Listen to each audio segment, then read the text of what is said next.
Carolla, which is kind of the sign of the times, I guess. Mr. Carolla, you're recognized for 5 minutes. Thank you. It's an honor to be asked to speak in front of you all. First, just a quick piece of business. Do we get to keep these pads? This is going to be huge.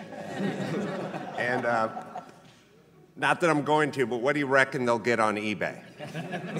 I'm not saying I'm going to. It's pure curiosity. I'm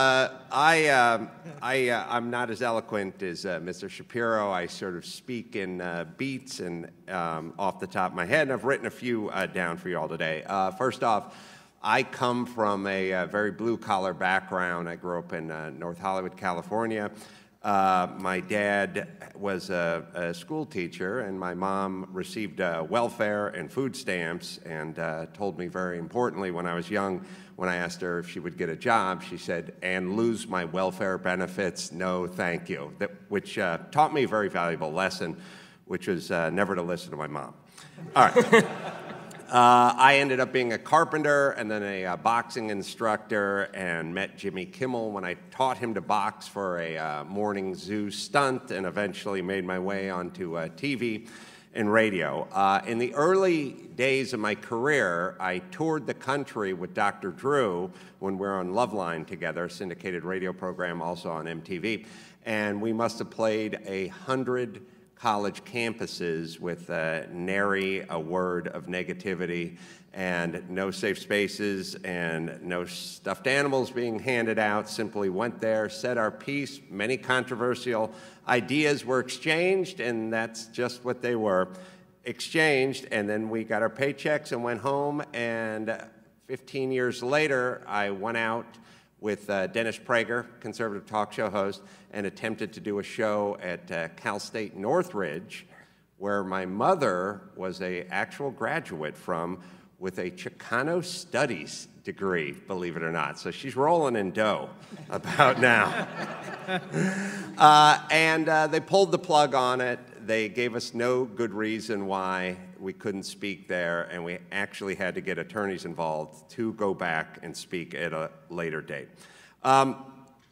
We're talking a lot about the kids, and I think they're just that, kids. We are the adults, and I don't think we are doing the children. I mean, these are 18 and 19-year-old kids that are at these college campuses. They grew up dipped in Purell, playing soccer games where they never kept score, and watching Wah Wah Wubsy.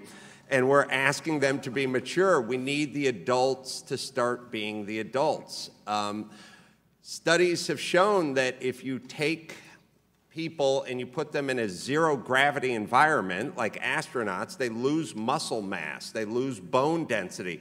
We're taking these kids in the name of protection, we're putting them in a zero-gravity environment, and they're losing muscle mass and bone density. They need to live in a world that has gravity.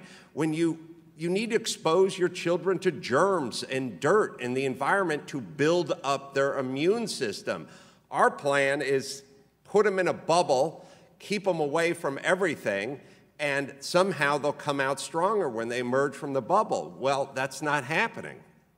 Children are the future, but we are the present, and we're the adults, and we need to act like it. And I feel that what's going on these campuses is we need law and order. We need to bring back law and order, but I think if we just had order, we wouldn't need law. So could we just bring back order, and could the faculty and administration on these campuses act like faculty and administration, and most importantly, adults who are in charge of these kids who need some gravity in their life? Thank you. Well said. Well said. Thank you, Mr. Carolla. And Mr. Zimmerman, or Dr. Zimmerman, excuse me.